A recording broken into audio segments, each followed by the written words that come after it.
behalf of UChicago Student Action and the People's Lobby, I'd like to welcome you all tonight to our panel discussion of the 2018 Illinois primary. My name is Elijah Walter. I'm a student here at the University of Chicago and an organizer with UChicago Student Action, the People's Lobby, and a leader on our global minimum wage campaign. Before we dig into the programming, I wanted to take some time to reflect and say a few words about my friend Charles Thomas, who a little over a week ago was shot by a University of Chicago Police Department officer in the midst of a mental health crisis outside of our apartment.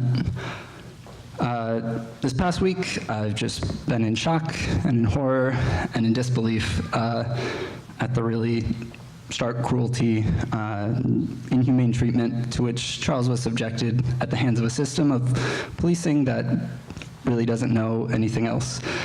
And it's not just the UCPD, but police and policing on the whole across America. When they encounter somebody in distress, somebody experiencing a mental health crisis, somebody acting erratically, the police respond with force, with the outright assertion of authority, with one prerogative, and that is to assert their control over the situation, no matter what that takes.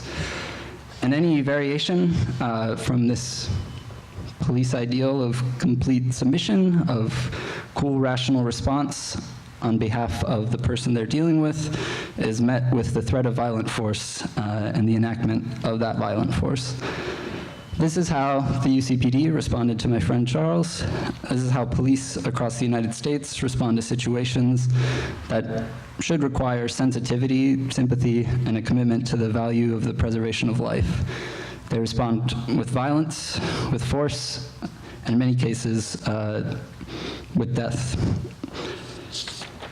I want to lead us now in a brief moment of silence to honor those who on campus, who across Chicago and across the world have been subjected to injury, trauma, and death at the hands of the police.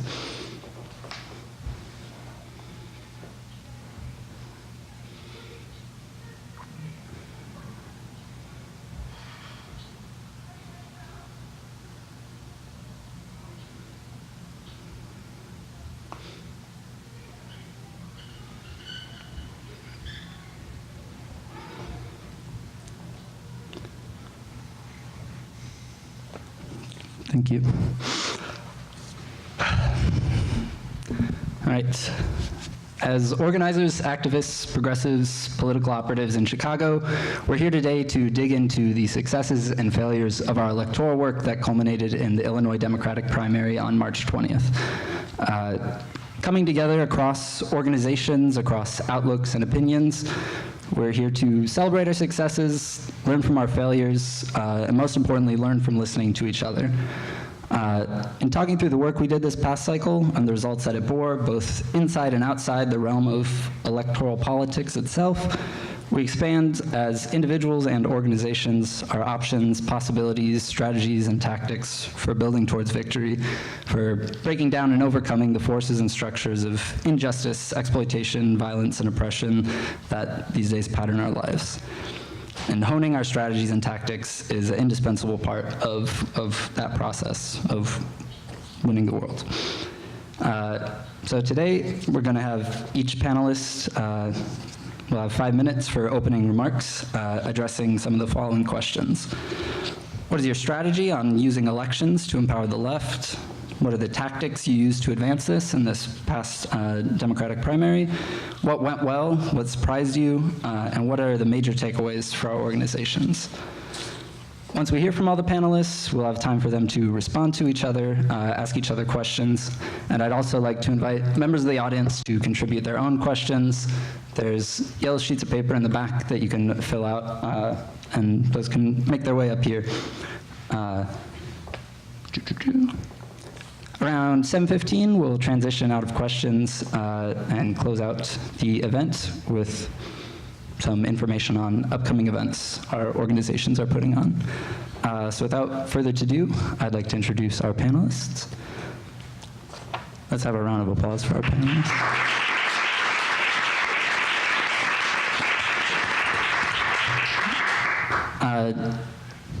Should we go down the line? Sure. On the end here, we have Robert Peters, who's the political director for Reclaim Chicago and served as Daniel Biss's political director for the 2018 governor's race. He organized and secured over 60 endorsements from progressive legislators to progressive organizations and labor unions such as Our Revolution, National Nurses United, Move On, Reclaim Chicago, and many more. Before that, he was the political director with Reclaim Chicago, helping to elect progressive state's attorney Kim Foxx. Robert was adopted, raised, and currently lives in Hyde Park on the south side of Chicago. He remembers a time when the UCPD drove around in glorified used taxis before the university made them a paramilitarized force. He believes progressives need to build serious people power to win systemic changes.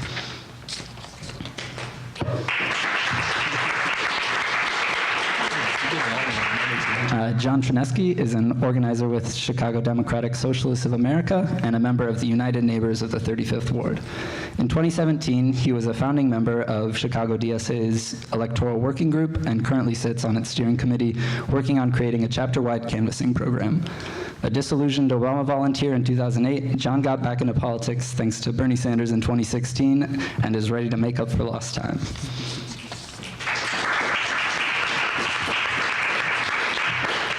Marta, I don't have anything for you, but if you want to say a few words. No mic. No mic, no bio. Jeez.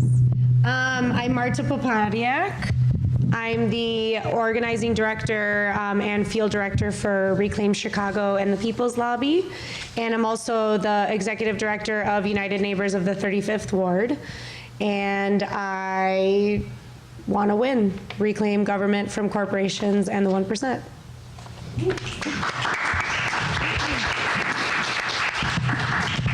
Michael Weinrib is an undergraduate student at the University of Chicago, an organizer with UChicago Student Action, and a founding member of the UChicago Student Library Employee Union.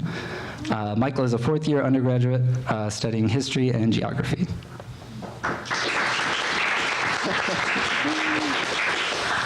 And last but not least, Michael Collins. They are the executive director of the Center for Progressive Strategy and Research, where their interests include race, employment, and transnational labor solidarity. They currently sit on the board of the People's Lobby Education Institute and have previously served on the boards of the Crossroads Fund and In These Times magazine. They are a proud member of Chicago's progressive queer community.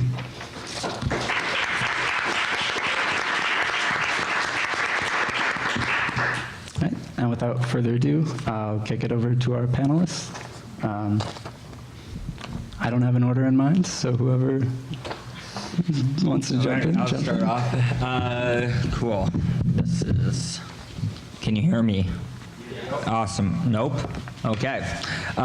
So you heard my name and my title. I'm from here in Hyde Park. I live currently here in Hyde Park. And I thought I would tell a little bit more about myself before I get into some deep, heady stuff. So yes, I'm adopted. I was born deaf. I was born with a massive speech impediment. I was born in 1985 in the middle of Ronald Reagan's presidency. My biological mother was addicted to crack cocaine and was an alcoholic. And she was sort of in a world where Ronald Reagan's DARE program really was taking off. And so I was forced into adoption, and I was adopted by two white parents. One, my father, a civil rights lawyer, and another, my mother, a social worker. And my father, in 1994, saw the Bill Clinton crime bill expand and saw his role as a civil rights lawyer expand. And one of the things I'm proudest about is that he used to sue the city of Chicago, the police often, and he got to argue in front of the Supreme Court, facing off against Anita Alvarez. So let's just say that victory by Kim Foxx was a pretty cathartic moment for me and my family. But he passed away in 2011 due to cancer, which, let me tell you, was a tough time and a hard time in my life and made me reflect a lot about who I am and what I am in this world. My mother was a social worker. She was also an addict. She suffered from a lot of mental health distress. She was told that she had to have it all as a woman. She had to be the best mom, the best student, the best worker, have the best home, have the best genes, have the best of everything, while also oftentimes feeling pretty terrible and pretty, I see there's a camera here, so I can't curse, but let's just say it, S-H-I-T. And so she also passed away in 2013 simply because addiction had eaten away at her body. This all happened in the last 30 to 35 years and really defined so much of who I am and what I am. And that's because we live in a world that keeps doing this to the people I love and keeps doing this to me. And so the reason why I do this work, the reason why I care about electoral politics from a lefty standpoint, and I believe that we need to be powerful as progressives to change this, is because I was impacted because of folks who were elected like Ronald Reagan and to folks like Lee Atwater, who created an environment that allowed terribly rich, bad white men to take over our country and take over the world and change our entire system. That has impacted me profoundly. So all of that led me to going into organizations like Reclaim Chicago and being a political director, which inevitably led me to Daniel Biss's campaign for governor. Bruce Rauner, a Republican, maybe the farthest right Republican the state has ever seen, who refused to have a budget, to negotiate to have a budget for 2.5 years, needed to go. But we also had a Democratic majority in 2014 and after that who did nothing. They could have passed a progressive income tax. They could have passed a bold minimum wage, new minimum wage to $15, and they sat there and really did not do anything. And then they decided to live off of, especially the speaker and the head of the party, Mike Madigan, lived off the fact that it was the best option against a terrible, horrible human being like Bruce Rauner. So I felt like we needed to have a progressive governor who was committed to change, but also committed to listening from people in the movement and moving and growing on their own at the same time. And having gotten to know Daniel, and I'll be very honest, at one point early on, when I was first getting my start in politics, I thought Daniel was a bit, did not like me, and so I did not like him. 1 minute. 1 minute. So, wow, I can talk longer than I thought. So I ended up joining that campaign. I got to know Daniel, built a strong relationship with him, and I saw someone who would listen to folks on the ground, who understood what co-governing meant, who understood the sort of beliefs that I came from in terms of Reclaim, and we were able to travel around the state and meet people, whether it was Caro. I mean, I saw the guy literally cry when we went to the Caro housing projects and watched as every level of government failed people, and that the police department had Mercedes-Benz in the housing projects, while someone else was basically hoarding because they could not get food unless they went to Paducah, Kentucky, which was miles away, or someone who could go to Rockford and understand that direct investment was needed in Rockford and listen to folks there. There's an amazing volunteer named Elizabeth Lindquist who did everything. I don't even know how she had a job.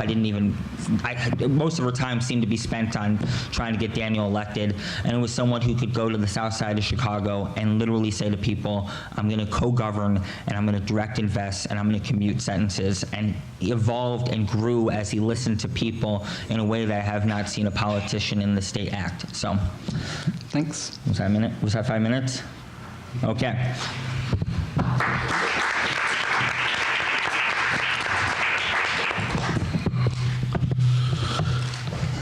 All right, I'm a former debater here, so forgive me if I time myself. First, I want to say I think it's really important to hear people's narratives. We're all here on the left, and I think part of being a progressive is understanding people, trying to see where they're coming from, what they need. So I really appreciate Robert telling his story, and I think it's something that's always important to keep in mind, because if we want a broad coalition, we're going to be coming from a lot of different places.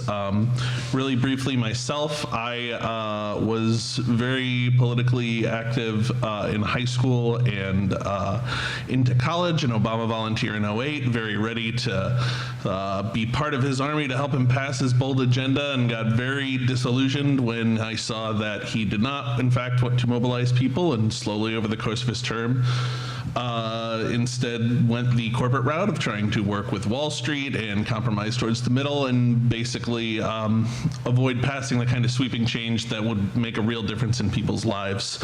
And got pretty disillusioned until Bernie Sanders came along in 2016 and made me believe that not only are there enough leftists here in this country to make a difference, but that they're getting organized and that there's a part of a movement. I felt, especially coming from people my age and younger, that we're just not going to put up with the same status quo. So after the election, I started joining neighborhood organizations, including United Neighbors of the 35th Ward, which was because my local alderman, Carlos Ramirez-Rosa, I loved him. From there, I started reading more. He's a member of the Democratic Socialists of America, and I joined them, and got really into the political action, which was something new for our chapter, because DSA, though it's been around since the 80s, was a pretty skeletal organization in Chicago until right after 2016 election, when we saw a massive spike in membership. So a lot of this past election cycle for us has basically been trying to organize people, figure out our priorities, and figure out how we want to approach elections.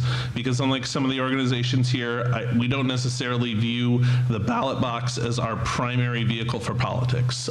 There's a deep history in Chicago DSA with organized labor, so a lot of people are very focused on unions and sort of that route, as well as just all sorts of different non-electoral strains. So as we went through this election cycle, quite honestly, we spent a lot of time debating what is the role that DSA wants to play. We're not a party, we are a membership organization, so how do we want to approach politics? Should we only endorse socialists, or should we cast the net a little wider?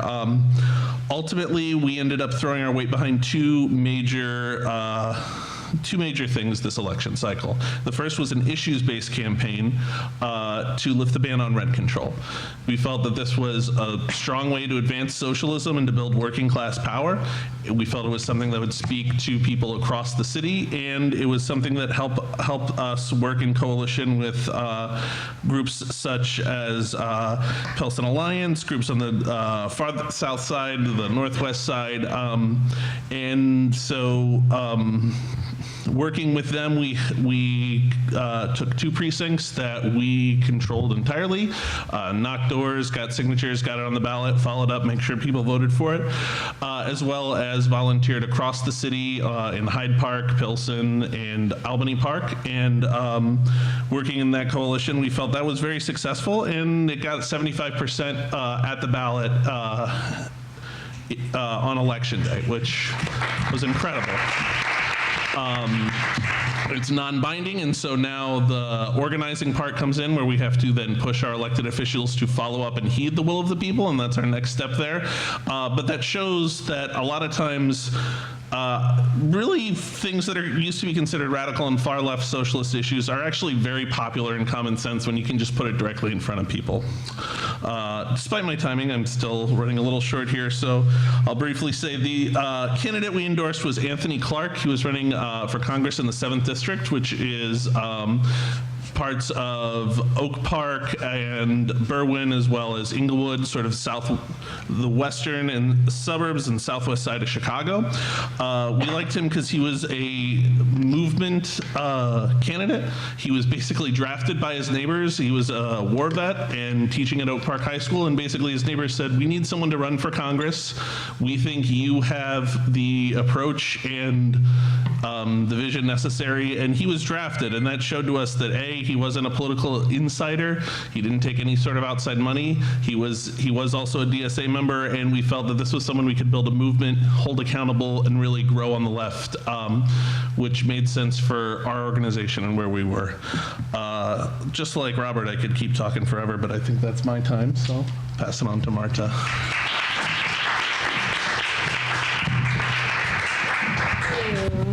Hey everyone, how's it going?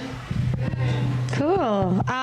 So like I said, I'm with the People's Lobby and Reclaim Chicago. I want to take a second to explain who we are and what we do, but I see a lot of familiar faces. Are y'all part of TPL and Reclaim, many of you? Woo, shout out. So the People's Lobby is a grassroots organization that is member-led, member-driven, and what we do is tackle issue campaigns that attack the root causes of a lot of the things that, like a lot of the suffering that we are experiencing in our communities. So we do work on progressive revenue, ending mass incarceration, we do environmental justice work, we do work on democracy work, having fair elections, among other things.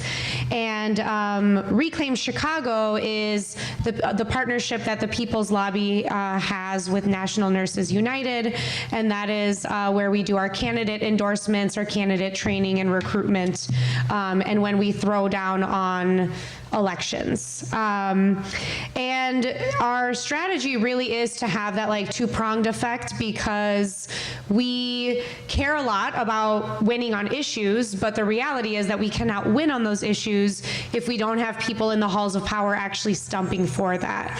So I want to share a little bit about myself and like how I got into this game, because I I did not come from a political family, and I didn't grow up in that kind of culture. So I am first-generation American. I grew up on the northwest side of Chicago in Albany Park. Well, we moved around, but we settled in Albany Park. Both of my parents immigrated to Chicago from Poland. My mother fled like tanks in the street and martial law, and my dad left because there just like wasn't enough of anything to provide for the family that he had at the time. And growing up poor, not a native English speaker, a woman, there were lots of messages that I received about like my place in politics. And I didn't know jack about elections or politics at all. I grew up, what now I know is the 39th Ward. And even when I didn't know anything about elections, it was very obvious to me who electoral politics served. And it was people who lived west of Pulaski, so folks who had the like nicer middle class homes actually had like the wrought iron garbage cans on that side of Pulaski, and then everybody else who was east of Pulaski, so me, my neighbors, a lot of us who were first generation living in like the big multi-unit apartment buildings, like they didn't care about us. Like my alderman didn't care about us. They cared about like who was on the other side. And also because my mom does house cleaning for a living, she cleans homes for the 1%, the top 10%. I would go to work with her and see like, wow, there's like a really big difference. Like when I meet poor people, they're like, I didn't even know I was poor, but I knew because I would go to work with my mom and see people with what seemed like castles as homes, tennis courts, multiple cars, and then we would come home to our one-bedroom apartment where my mom slept on the couch and me and my sister shared the bedroom. Long story short, it wasn't until I was 26 years old when I decided I wanted to organize. And there was a light bulb moment. I had been part of a grassroots organization where I lived in Minnesota called Take Action Minnesota. And, 1 minute. Oh, dang. Okay, so I was organized by somebody to do all sorts of stuff I never had done before, including running a canvass for a progressive candidate who Take Action endorsed. And I ended up moving up the ladder of engagement, and I was leading these canvasses in a rural part of Minnesota. And I remember on 2012 the results coming in. This guy's name was Senator Dahl, and he won by 72 votes. And I remember thinking, wow, that was one weekend of canvassing. We definitely had 72 conversations in one weekend. So I was like, oh wow, there actually is a reason behind doing field, which I wasn't calling it field then. And then later, we were working on a minimum wage bill to have $13 minimum wage that was indexed to inflation. This dude was getting pressured by the Democratic Party to not vote for it. And so we went into the office and I went up to this senator and I was like, hey, remember this face? Because like I ran canvases for you and like you need to do the right thing because the party didn't come through. We did come through and like we just as easily will not come through when you are in this purple district like getting challenged. And he did the right thing. So that's like, yeah, it was awesome. I mean, but that like type of stuff doesn't happen all the time. And I also came into that as a volunteer leader. And so the work that I'm really passionate about is like getting people plugged in who never in their lives imagined they would be doing any kind of electoral work. Thanks. Thanks.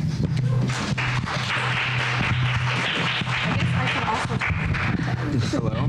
Can you hear me? Am I gonna have to?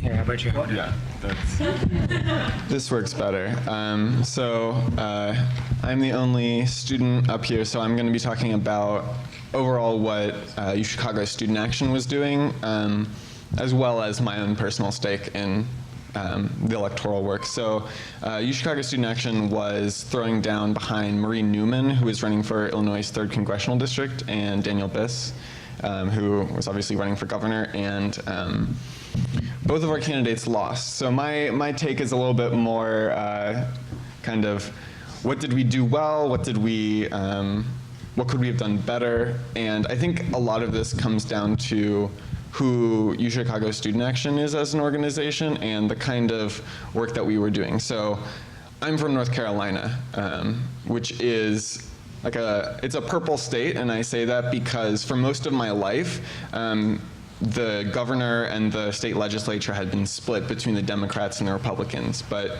when I was in high school, the Republicans took over, and suddenly everything became terrible, or even more terrible than it already was. And coming here to a totally different community, a place that I was only now adopting as my home here in Illinois, I knew that I wanted to get involved politically because I knew how bad things were back home. So I guess for me, one of the things that's important about political work is when people on the left kind of like take a step back from political work, when we say like, maybe elections aren't the best way to do political work, that can, give the right like an unchallenged path towards total control over legislature. And we saw how bad it was with just Bruce Rauner. Like to imagine what it would be like to have another 4 years of Bruce Rauner is just horrible.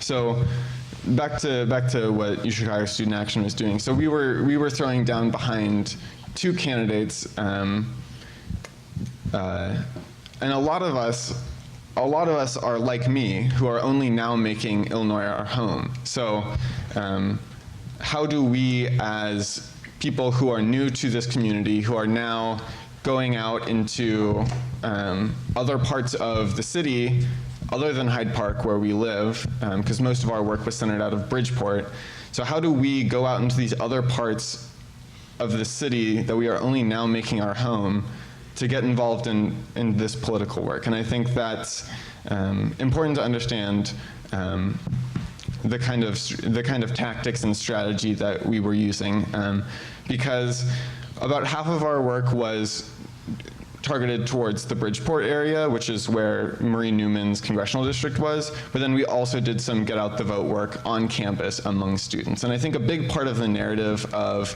this primary election was just how few young people came out to vote. After Daniel Biss invested so much resources into getting young people out to vote, him endorsing like free higher education, doing a college tour, the fact that young people are still didn't come out to vote is, I think, a big part of the story. And as student activists, as students who are involved in political work, we need to think about why that is and how our efforts are or are not being targeted in the most effective ways. Yeah, and I guess one of the things that I think went well was in the places that Reclaim Chicago and— 1 minute. One more minute? Okay, I'll just wrap it up with this. The places where UChicago Student Action focused our efforts in Bridgeport, those were some of the precincts that Daniel Biss did really well in Chicago. Like, we helped win, like through Reclaim Chicago, we helped win certain precincts for Daniel Biss. But that alone is not enough. Like, there were vast portions of Chicago, especially on the south side, where Biss won like 10 votes in a precinct and J.B. Pritzker won like 120 votes. So as much as our efforts in the places where we targeted made a lot of difference, the places where we didn't go just completely swayed the election. And I think going forward, thinking about how, as an organization, as both UChicago Student Action and Reclaim Chicago, thinking about where our efforts are best oriented, I think it's important to think about scale, like the scalability of a congressional race where Marie Newman lost by 2,000 votes. Like, that was a nail biter. Like, we almost won that, and that was that is a big deal. But for Daniel Biss, there's a lot bigger of a gap, and I think thinking about the role of UChicago Student Action and Reclaim Chicago in these larger elections is something that we really have to think about.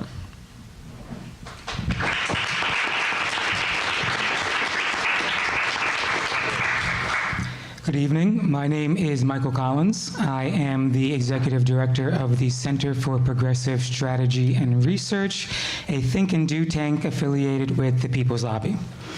We provide training and analysis to help bridge the divide between the ivory tower and intellectualism and folks who actually do stuff on the ground to make sure that we make action and take action that is informed and will actually have a big impact. So I come to electoral work as a queer worker of color. And when I say queer, I mean that I don't let gender or sex get in the way of how I choose to build intimate relationships. I also like the ability to choose how to build intimacy with my partners as I see fit. And when I say that I am a worker, that means that I have to work 5 days a week, sometimes more, to cover the basic necessities of life. And if I don't, then I probably wouldn't be able to, eat or have housing. Unlike some folks who, rely on inheritance or tax dividends or tax shelters in the Cayman Islands. And when I say that I'm a person of color, that means that I occupy this world as someone who can, for no reason, be arbitrarily detained by the police because I was, I believe it was moving furtively. Right, look that one up in the SAT book. So I come to electoral work experiencing all of these separate and distinct identities, but they feel like a crisis, like a series of pushes and pulls on my psyche that sometimes it feels like it's tearing me apart. And when I think about those pushes and pulls, the push away from, say, traditional families and traditional sexual relations, a lot of that has to do with access to health care and housing and childcare, and also to high divorce rates. But I'm also pulled by the opportunity to try and figure something out new, to build relationships in a way that actually matches the reality that I live in. I am pulled into work because I gotta make rent, but I'm pushed all the time out of it because the work is often low paying, it's demeaning, it takes way too much of my time. And so I know what it's like to experience this push and pull. And I think this past couple of weeks I've been thinking about what happened to Chicago and about crisis and about what it's like to be a person of color experiencing that constant push and pull. And I know in my own case, if it wasn't for Medicaid and access to mental health care, I might not be here today. But I think that electoral work is one possible avenue where folks on the left, progressives, can actually make a change and help resolve these tensions that we experience as crisis, this constant push and pull. And so I want to spend a little bit of time talking about one attempt or one strategy that we used to try and resolve this deep tension that we experience. So I also worked with the Marie Newman campaign in the 3rd Congressional District against the Blue Dog Democrat Dan Lipinski, ardent supporter of a lot of Trump's policies, unfortunately. And one strategy we employed in this particular district was to try and transform the electorate, and to use this base building and this transformation of the electorate to try and win more concessions from the Democratic elite, who, if we're being honest, have largely abandoned working people, people of color, poor folk. And so when I say that we tried to transform the electorate, that means bring new non-traditional voters to the polls, young folks, etc. And to turn the Democratic Party into a field of struggle means that we don't necessarily imagine that we're going to win everything in one election cycle, but that we can win concessions from powerful folks that maybe they get out of our way when we try and get single-payer health care or a federal jobs program. And so one of the tactics that we used was canvassing. Did a lot of door knocking. And of course, a lot of you folks in this room actually were helping with that. And we chose 2 particular issues to focus on, good jobs, or basically a federal jobs guarantee, and health care for all, in part because we know that those are issues that excite a lot of folks and have the possibility, we think still, to transform the electorate, but also because we know that if you win those types of victories, it empowers regular people to take other types of risks in their lives. Imagine, for example, that your boss no longer gets to decide if you have access to health care. Would you show up to work on time? Would you argue more about how much they're paying you? And likewise, if you knew that at any moment you could walk away from a job because you could always get one from the government. Yeah. So, looking back at this election, I think it's clear that the difficulty was in transforming the electorate. We only had a 25% turnout in the Democratic election, which is still higher than normal, but is not enough. And so we have to think about ways to actually produce that type of change, and I think one of them is having a full slate. If we had gone to people in districts and said, You're at 10. we have a full slate. Michael. Thank you. We have a full slate. From A to B, here's everyone that you can vote in, and this is the total vision for government. Then I think we actually could have said, it doesn't matter if you particularly like one candidate, there's actually a total vision. And so going forward, I want to think more deeply about how to build the types of relationships that would allow us to actually have a slate and not have so many judges races where we just feel like there's no one we could support, or maybe an aldermanic race where there's no good choices.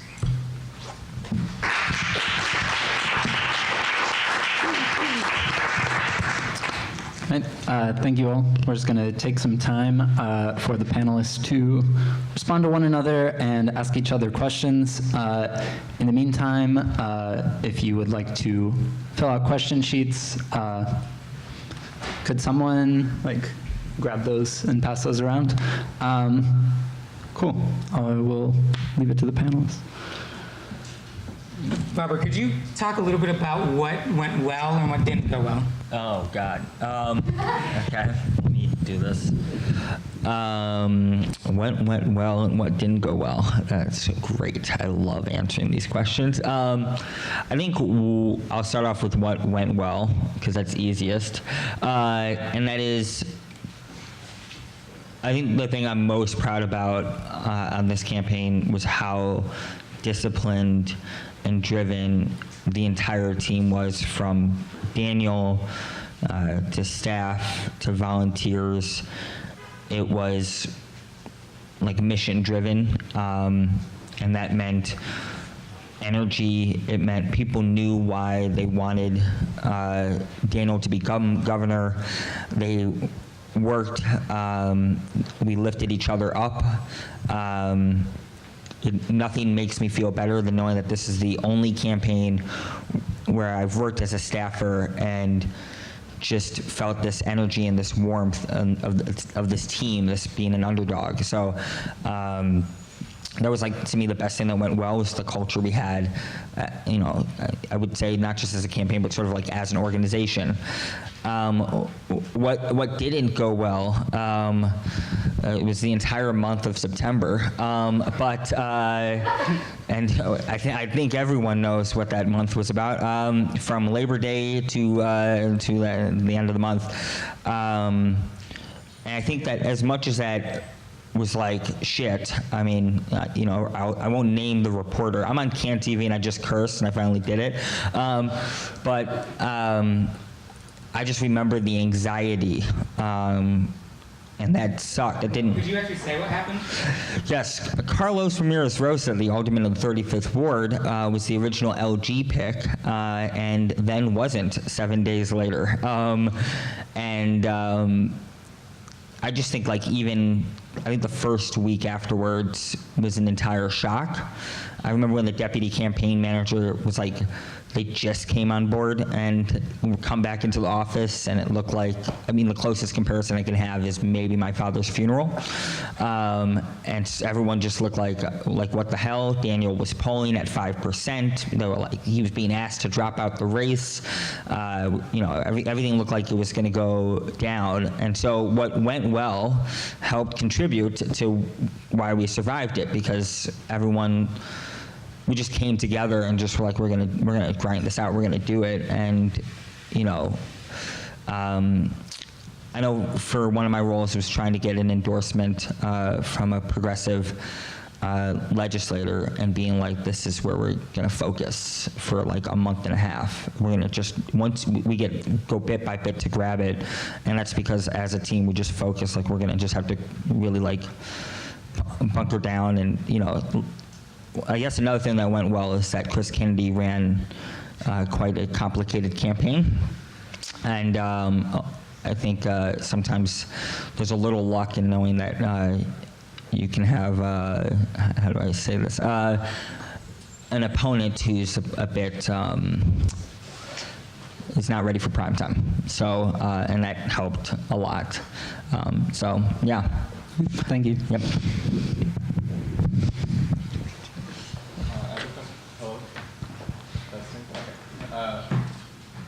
Press the button.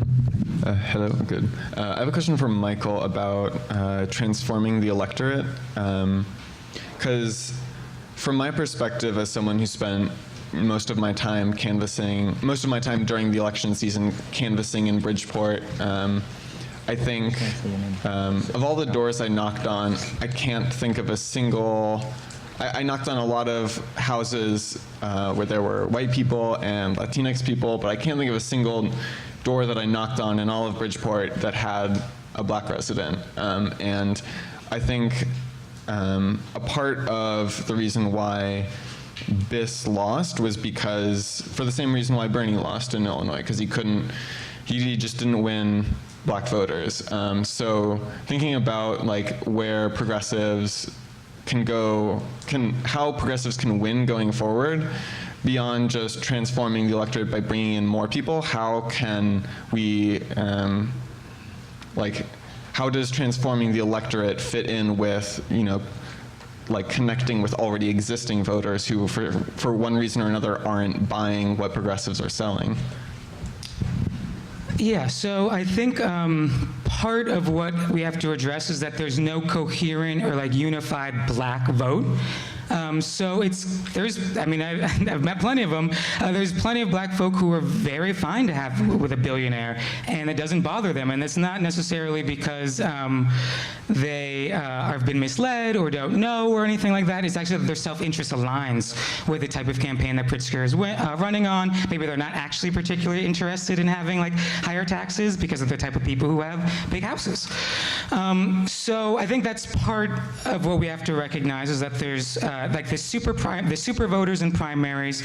We know a lot about them, actually. We tend to know their voting habits. And in Bridgeport, which is not famous for having a large percentage of black voters in particular, but we know the types of people who participate in that election, and honestly, a lot of them are conservative. I'm sure you had this experience. We talked to plenty of folks who were voting on abortion, and that was the only thing they cared about. So I think I don't think it's reasonable to assume that we will move all of those people. but I don't think they're the majority in Bridgeport. There's a lot of folks who are immigrants in Bridgeport. There's a lot of folks who are working poor. I talked to a lot of folks whose biggest concern was that they didn't feel safe on public transportation. And I know what that's like. I mean that. So that's real, and those are things that I think we could actually move people on and affect with a program that talks about serious public investment, about a jobs program that would make sure that there's enough services so that folks aren't strung out on the streets. I mean, there's real issues that regular people in Bridgeport have to deal with, but most of them, like Marta was saying, don't feel like politics is where that type of change could happen. And so in terms of transforming the electorate, I think it's clear that one election cycle is not enough time to do that. And we didn't have an illusion that that would necessarily happen, but I think we were unclear about how much coalitional work would be needed, and specifically in the suburbs, which is not traditionally, I think, our strong point for Reclaim and for a lot of progressives.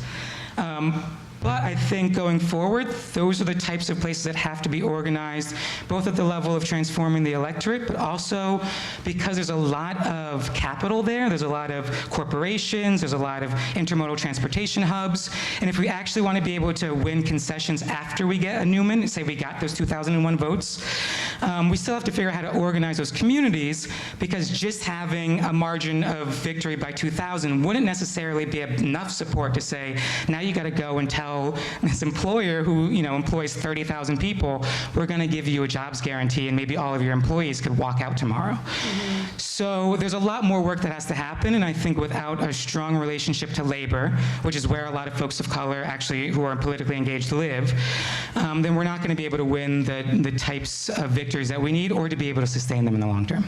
Yeah, can I say a thing too? Do you have time? You can clap, that's cool.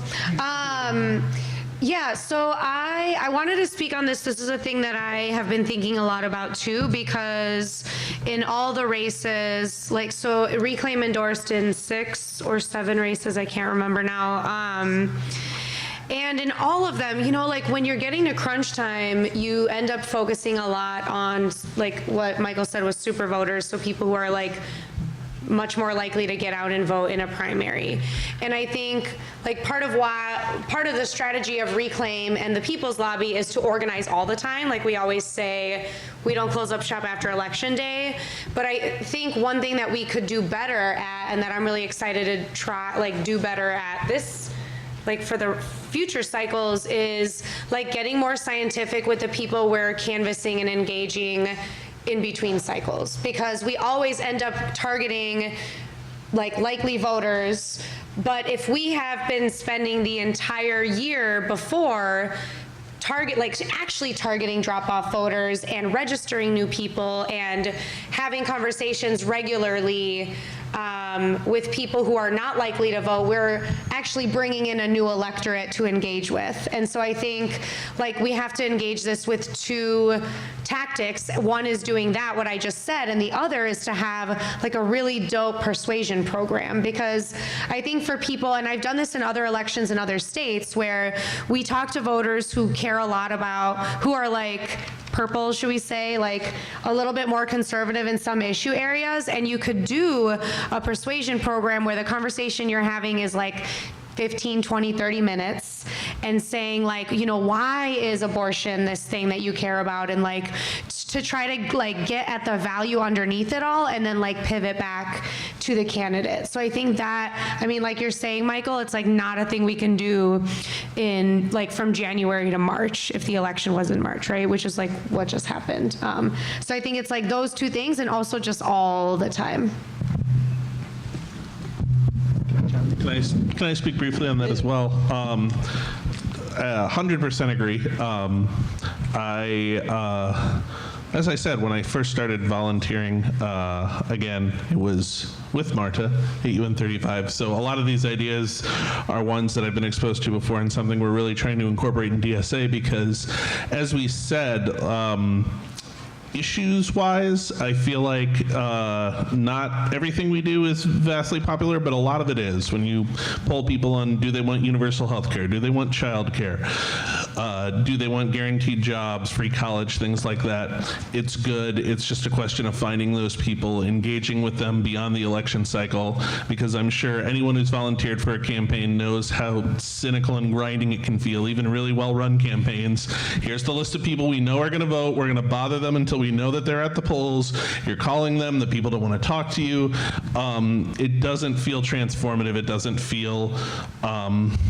It feels very cynical and mathematical and not like building a movement. So one thing we're working on at DSA is doing a year-round canvassing program. We're continuing to do stuff on Lift the Ban. Medicare for All is also both a national and a chapter priority for us, and having those conversations. And one thing we've struggled with, and if anyone has thoughts on the panel on this, that I'd love to hear, is how to generate those conversations, because so much of the data you get when you're in politics is likely voters, phone numbers, addresses. A lot of times in a city like Chicago, the address does you no good because there's a buzzer and no one wants to let you in the building. And if they do, I spent much time walking around Logan Square in a Hispanic part of the town to big white guy with a clipboard knocking on your apartment door. You're not going to open it. You're not ready to have that type of conversation. Calling people on cell phones nowadays, they don't recognize the number. So many people are just like, nope. So one thing I really agree with what you're talking about, Marta, and one thing we're struggling with is where do we find those conversations? We've been doing stuff at L stops and other places, but how do you find that other electorate that normally, where the hardest part is just let's have a conversation about what you care about what you want to see. So I'll throw that out there. Cool. All right, thanks. Gonna shift into some of the audience questions. Did you get a response to this question? Oh, yeah, you were asking the panel that, right? Yeah, just if anyone else wants to comment. For sure. Can you repeat the question? Just how do you, once you're committed to having these year-round conversations, trying to expand the electorate, how do you find those people? How do you find space and time and places where people are willing to have those kind of political conversations? Yeah, I can actually try. It's not like complete, but I think one thing that we did on the BIS campaign that was done by the Bernie campaign, which was the texting program, only because, as you said, you go to a door, it's an apartment, there's a buzzer. Has anybody ever tried to repeatedly canvass inside of an apartment complex, and then they tell you to go knock on that door, and knock on every door in the apartment complex? This is how Mike Madigan runs his program on the Southwest side. He's like, you knock on every door and you talk to every voter in the household, everyone. Even if the person's a 0 out of 3, you better have their ID and you better do it in their building. And that's a lot of discipline, and that person who's canvassing is most likely paid either through a patronage job or they're getting paid on a campaign where you have to have that level of discipline if you're a volunteer. But the other thing, to ensure a guaranteed contact to have a conversation, texting, though annoying, it is a guaranteed contact. And I don't think people have done a lot of creative things with texting. It's either been come to this giant event or vote for this person. But if texting could be used as come to an event as a recruitment tool to set up a great deal of just one-on-one individual conversations with people and used that way more often, I feel there's a lot of potential there for long-term organizing. Because then it's massive. And it's such an insured contact rate. So using science, yeah. Science. All right, sweet. Thank you all for your insightful comments. First question is, one of the things that makes the NRA effective in electoral politics is their ability to tap into existing social groups, gym clubs, hunting groups, etc. What existing social groups and social networks should progressive organizations be trying to tap into specifically for electoral purposes?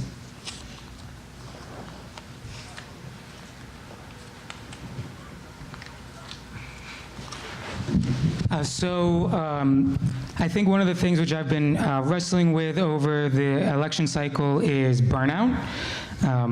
It's very easy to be working all of the time. We're trying to save the world. How do you know when to stop doing that, right? And I think upon reflecting and just being exhausted and trying to actually figure out what a balanced life looks like, I realized that what is often missing in my community organizing is the community part. It's real easy to just work all the time. There's something about our society that encourages that. So one of the things I've been trying to do is bring more of the communities that I participate in, and we all have the different ones, actually into political life. And so one of my projects for this year is to be more systematic about recruiting queer folks and creating events that blur the lines between your personal life over here, your sexual life over here, and how you actually make government and policy. And so I don't have any, resolution of this crisis. It's a tension that I also am dealing with, but I think that that's one type of practical example. So, in the future, I definitely want to be collaborating more with other queer folks and gay folks who feel like maybe politics isn't for them, but they're being affected by politics all the same.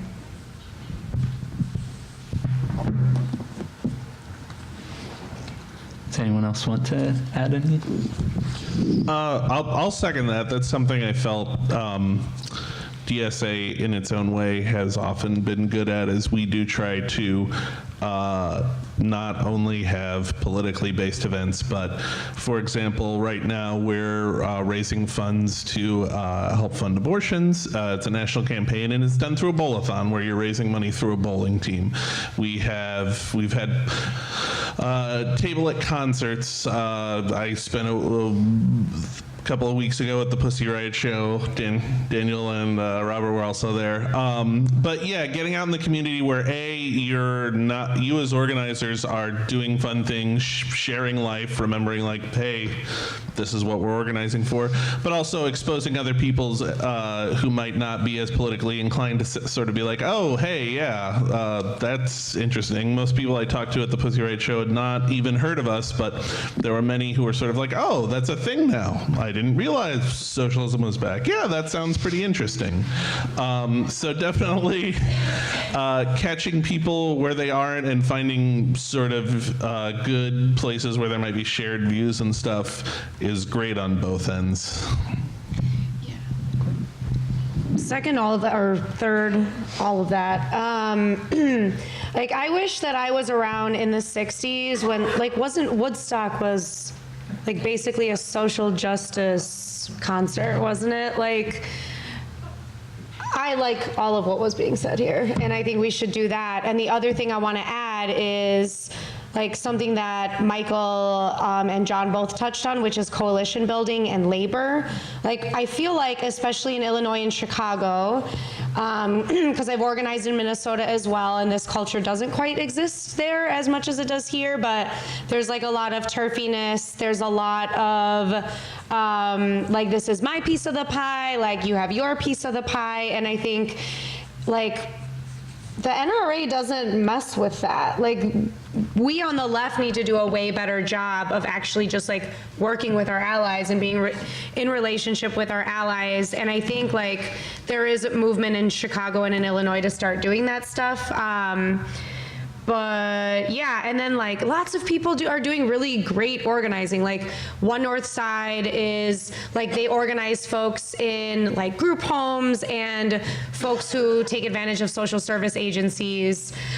Jane Addams Senior Caucus organizes seniors who live in nursing homes. That would be freaking awesome if the three of us were we're gonna do this in this part of town, and we'll do the thing we do well, which is doors. One North Side, you take that, and Jane Addams, you take this. What if we did that all over across the city and the state?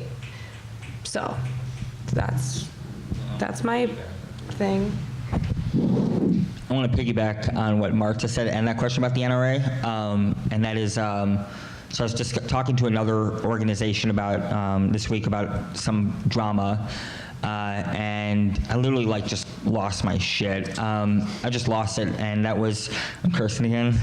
Shit has become my favorite word. Fuck. But the thing that got me just so pissed was, so I smoke cigarettes. I love smoking cigarettes. I hate it and I love it, as such as an addiction is. But I started yelling at this person going, you know, when a fucking cigarette company is getting attacked, they all come together and they fight back because they have to defend cigarette smoking and cigarette companies.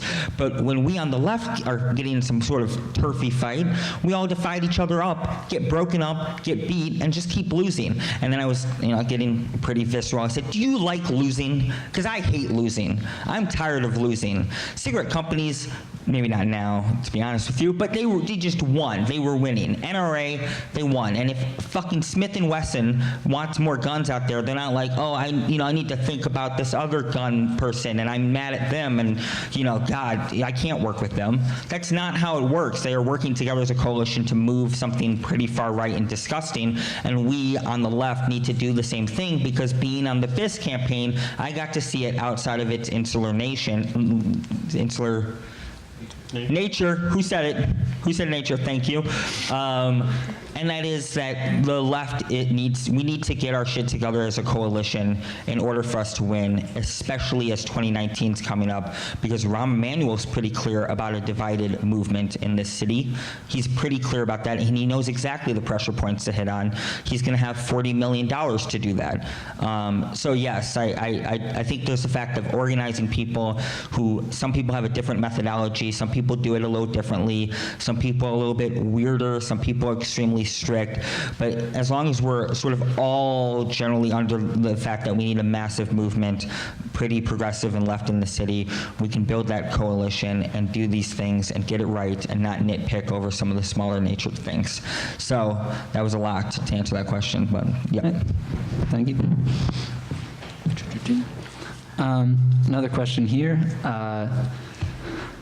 Study after study has shown that phone banks phone banks to be both ineffective at convincing voters and demotivating to volunteers. Why were they such a large part of the BIS campaign and the campaigns of supporting organizations? What study is that? It's not on the card. Were these studies peer-reviewed? So the study is most likely from Gerber and Green, which is the book Get Out the Vote, which I noticed we read. And I think the idea, it's about the phone banking thing.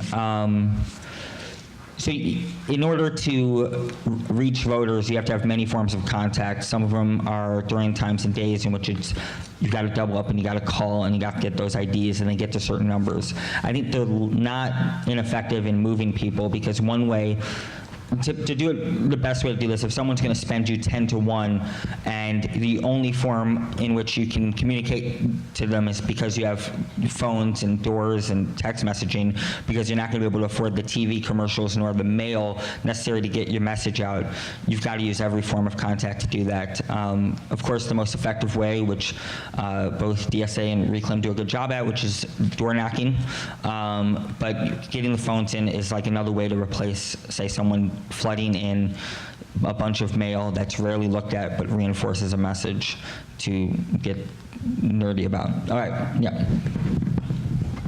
And I'll just also say briefly, it's not the ideal necessarily way. You definitely would rather have a face-to-face conversation, but it, as Robert talks about, is both a leveler in terms of campaigns that don't have a lot of resources. It also allows you to bring more people into the movement.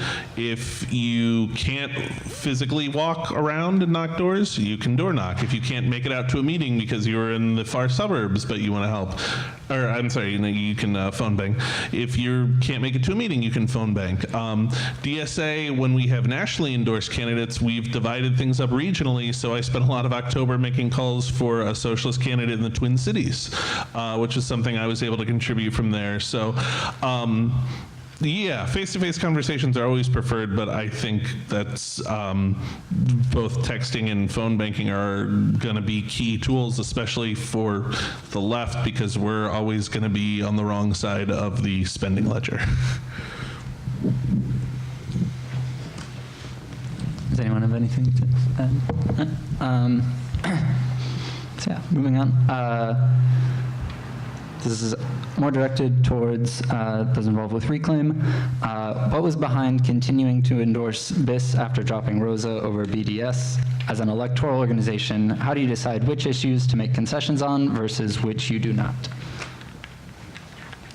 Next to you. Yeah. Yeah, so this is the beautiful and tense thing about being a grassroots organization that is member-led, because the entire process was actually led by members. So when we had an endorsement session, I can't remember now what month it was. Like August or September. Yeah, it was like really early because we wanted to be able to throw down like as hard as possible for as long as possible. And then when the month of September happened, a lot of our members were like, hold up, wait a minute, like I'm super pissed and I don't want to pick up a clipboard for this person right now.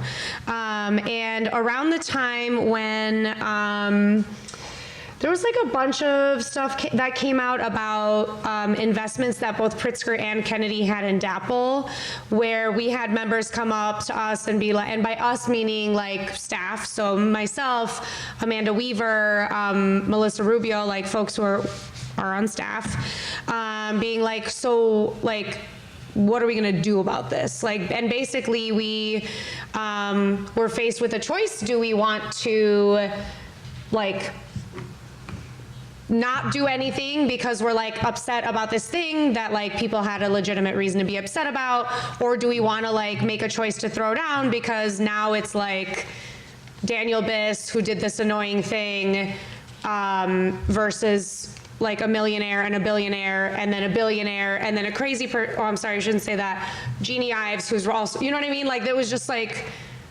what the heck is happening? And so we convened a meeting with staff to be like, what are your folks saying on the ground? Then we had a meeting where we like asked people like, where are you at? And basically we're like, you know, we recommend that we go through with this and try to throw down where we can at this point. So we just had a debrief last week about our endorsement process and just like the primary in general, and there are definitely things about our endorsement process that we want to like tighten and make more transparent and democratic, but it really was members, like people from the organization who were telling us what to do, which I think is like a beautiful thing. And a lot of work, but beautiful. Thank you.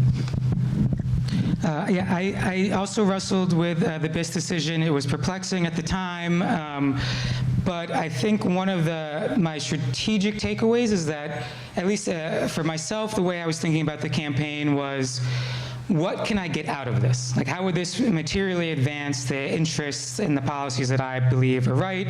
You know, I'm a big proponent of having, you know, binding wage standards and international trade agreements. I think this is something that could transform the world. And yet, that wasn't on the ballot in any of these races. And so, one of the things which I think I want to do next time or going forward is ask, what does it take to actually produce a type of world where this is actually an option? Like, what does it take to use this election time to build a movement capable of winning and binding wage standards for international trade agreements? How can we get a progressive TPP? And I think there are opportunities where we could have done this in the campaign, specifically with Newman, but that is actually very difficult, in part because of the chaos we experienced in September and the difficulty of developing a new strategy, you know, while we were 35,000 in the feet building like the airplane that we were flying in. So I think that, and this speaks to, I think, a bigger tension that I feel in organizing, which is that it's actually very difficult to sit back and reflect and try and take a long view of what's happening. We're reacting a lot of the time. Like, stuff happens to us, and then we got to scramble and figure out what to do. It would have been really nice if we had enough power at the outset to just tell BIS who his lieutenant governor was going to be, and that was the end of the battle. But that's not where we're at yet. And so we have to figure out what type of power do we need to build where we can dictate to politicians, this is your slate, enjoy.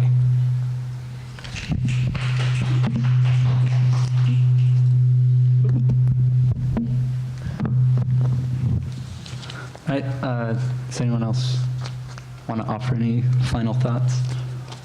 Like final thoughts in which way?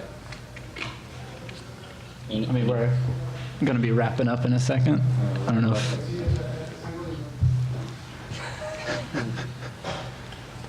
I mean, I like to talk, so I might as well talk a little bit. How much time do we have left? 3 minutes, we'll wrap it up. Cool, okay. I'll take the whole 3. No, I won't take the whole 3. I'm not going to take the whole 3. I got 3 minutes. I'm going to use it. So I'm going to ask a question, which is one of the things that happened in terms of this building relationships with people and moving things and taking on something was lift the ban. And I wanted to ask you, John, a question, which was, what made you choose to work on Lift the Ban? Like building that coalition, like how'd you go about doing that? And how do you see it playing out in 2019? So when we first started looking at the election, we, like I said, we're looking for issues just as much as candidates because we're looking not just to get people elected, but to sort of build working class power and put forth our ideas, and sometimes candidates aren't the best way of doing that. So we looked at a number of different things as sort of issues-based campaigns, and Lift the Ban was something that we saw already on the ground. DSA can't take too much credit for that because we were in partnership with a coalition of, I want to say, 8 other community organizations across the city that were already doing great work. But this was something that really spoke to our core values, right? We believe housing is a fundamental human right that shouldn't be dictated by market forces. And it was also a way for us to expand in areas where we were weak. We have a lot more members on the north side than we do on the south side, but there was a lot more energy on the south side. And so, and we also have a housing working group that did a lot of heavy lifting as well, that we're very plugged into that. I'm going to shout out Robin Peterson, who's in the audience right there. She did so much great work coordinating with various other campaigns, and we were invited to join by Pilsen Alliance, but she did so much of the work of showing up, trying to be a good partner, listening to people who are already on the ground in their experiences, and finding a good way for us to fit in. So it was a great experience for us. It showed us both what we can do when we work in coalition, also what we can learn from people who are already on the ground. And for a fledgling organization like us, this was our first real election cycle after our big growth, sort of gave us a blueprint for how these campaigns can be run. Going forward, we're very hopeful. We are going to keep pushing. I don't have the date, but there is coming up at the end of the month, we are having a meeting about sort of the next step forward in rent control, but we have people who have agreed to introduce it in the House.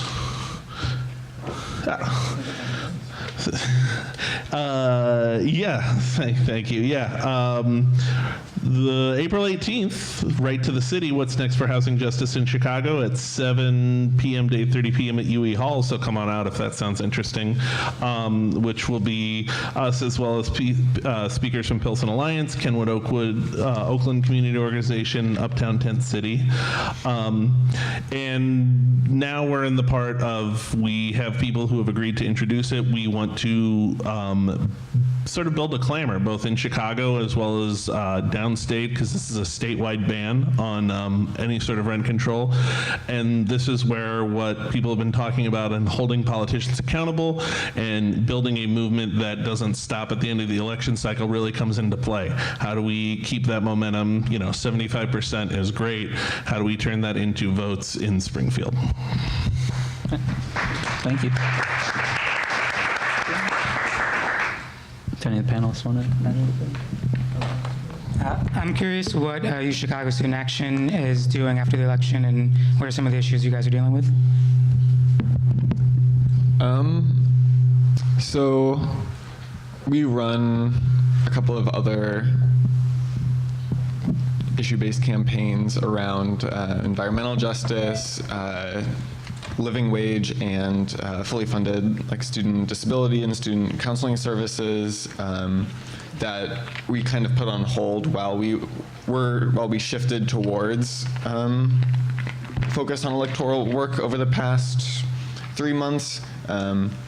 So I think we're going back to focusing on our already existing campaigns. One of the, I think, unique challenges of organizing college students is that everything runs on a cycle of new people coming in, new people, old people leaving. This summer, most people aren't in Chicago, so and the fact that we have like things happening on a quarter-to-quarter basis. So yeah, so for this upcoming quarter, we're really focused on our like long-term campaigns around environmental justice, free higher education, and fully funded student disability services, and like $15 living wage for all university employees, student and non-student.